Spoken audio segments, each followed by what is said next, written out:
మధ్యప్రదేశ్ రాజధాని భోపాల్లో జరిగిన ఓ కార్యక్రమంలో జమియత్ ఉలేమా ఏ హింద్ చీఫ్ మౌలానా మహమ్మద్ మదాని చేసిన వివాదాస్పద వ్యాఖ్యలు దేశవ్యాప్తంగా రాజకీయ ప్రకంపనలు సృష్టిస్తున్నాయి.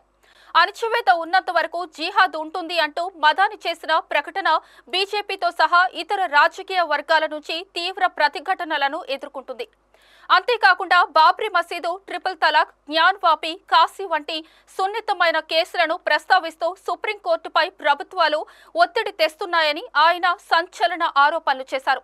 ఈ వ్యాఖ్యలు దేశంలో న్యాయ వ్యవస్థ యొక్క ప్రతిష్టను దెబ్బతీసే విధంగా ఉన్నాయని విమర్శలు వెల్లువెత్తుతున్నాయి. జమియత్ ఉలేమా ఏ హింద్ చీఫ్ మౌలానా మహమ్మద్ మదాని మధ్యప్రదేశ్ రాజధాని భోపాల్లో జరిగిన ఓ కార్యక్రమంలో వివాదాస్పద వ్యాఖ్యలు చేశారు. బాబ్రీ మసీదు, ట్రిపుల్ తలాక్, జ్ఞాన్ వాపి, కాశీ వంటి కేసులతో సుప్రీం హైకోర్టులపై ప్రభుత్వాలు ఒత్తిడిని పెంచుతున్నాయని ఆరోపించారు.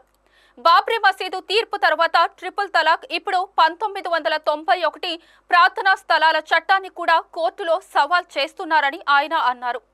మసీదులు, దర్గాలను సర్వే చేసి హక్కులు పొందుతున్నారని ఆరోపించారు.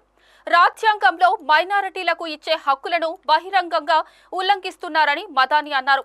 అణచివేత ఉన్నంత వరకు జిహాద్ ఉంటుందని ఆయన అన్నారు.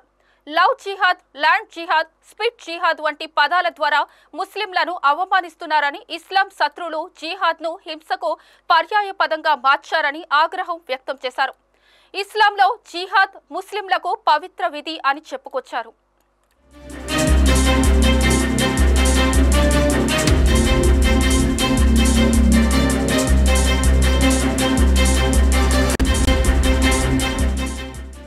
ఈ విషయంపై బీజేపీ ఎంపీ జాతీయ ప్రతినిధి సంబిత్ పాత్ర స్పందిస్తూ మౌలానా మహమ్మద్ మదాని వ్యాఖ్యలను అత్యంత బాధ్యతారహితం మరియు అనుచితమని అభివర్ణించారు.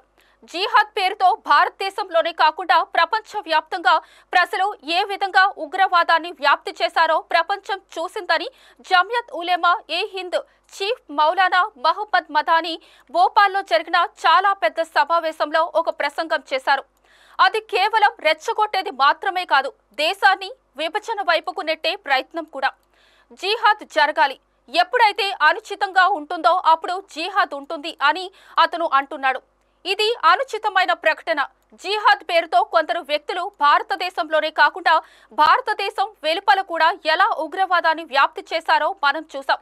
కాబట్టి భారతదేశంలో జిహాద్ జరుగుతుందని చెప్పడం అత్యంత బాధ్యతారహితమైన ప్రకటన. సుప్రీంకోర్టు కూడా ప్రభుత్వ ఒత్తిడికి లోపడి పనిచేస్తుందని, ఈ దేశంలో దానికి సుప్రీం అని పిలిపించుకునే హక్కు లేదని కూడా అతను అన్నారు.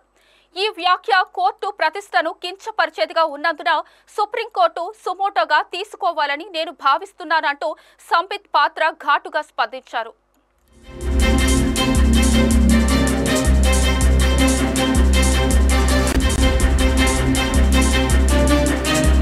ఇదే విషయంపై విశ్వ హిందూ పరిషత్ జాతీయ అధికార ప్రతినిధి వినోద్ బర్సల్ తీవ్రంగా స్పందించారు. ముస్లిమేతరులందరినీ ముర్దా అంటే చచ్చిన వారు అని పిలవడంపై ప్రశ్నిస్తూ మన స్వాతంత్ర సమర యోధులు మరియు ఆర్మీ జవాన్లు అందరూ ముర్దా కౌమ్ అంటే చచ్చిన సమూహమా అని నిలదీశారు.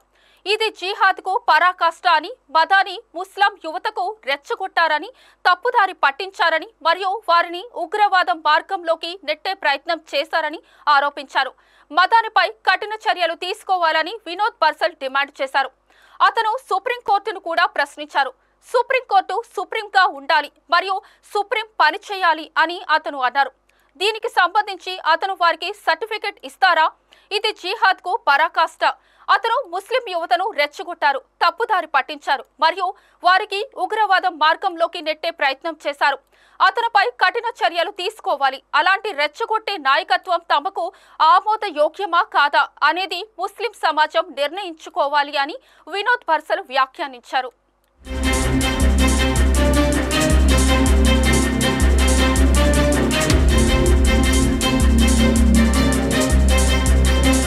మొత్తం మీద జమియత్ ఉలేమా ఏ హింద్ చీఫ్ మౌలానా మహమ్మద్ మదాని చేసిన జిహాద్ మరియు సుప్రీంకోర్టుపై ఒత్తిడి వంటి వ్యాఖ్యలు ప్రస్తుతం జాతీయ రాజకీయాల్లో పెద్ద దుమారాన్ని రేపుతున్నాయి.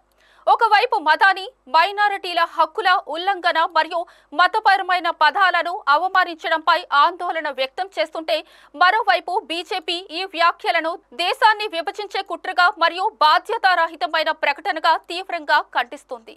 उलेमाए हिंद के प्रमुख मौलाना महमूद मदनी जी, जिन्होंने आज भोपाल में एक बहुत बड़े बैठक में जिस प्रकार से भाषण दिया है वह न केवल भड़काऊ है अपितु देश को विभाजन की ओर लेने की उनकी कुचेष्टा है। उनका कहना कि जिहाद होना चाहिए, जब जब जुल्म होगा तब तब जिहाद होगा, मुझे लगता है यह बहुत ही अनुचित शब्द है, बहुत ही अनुचित वाक्य है। और जिहाद के नाम पर जिस प्रकार से लोगों ने भारतवर्ष में ही नहीं भारतवर्ष के बाहर भी आतंक फैलाया जिहाद के नाम पे, वह हमने देखा है। तो स्वाभाविक रूप से यह कहना कि भारत में जिहाद होगा एक बहुत ही इर्रेस्पॉन्सिबल, गैर जिम्मेदारी से भरा हुआ एक वचन है।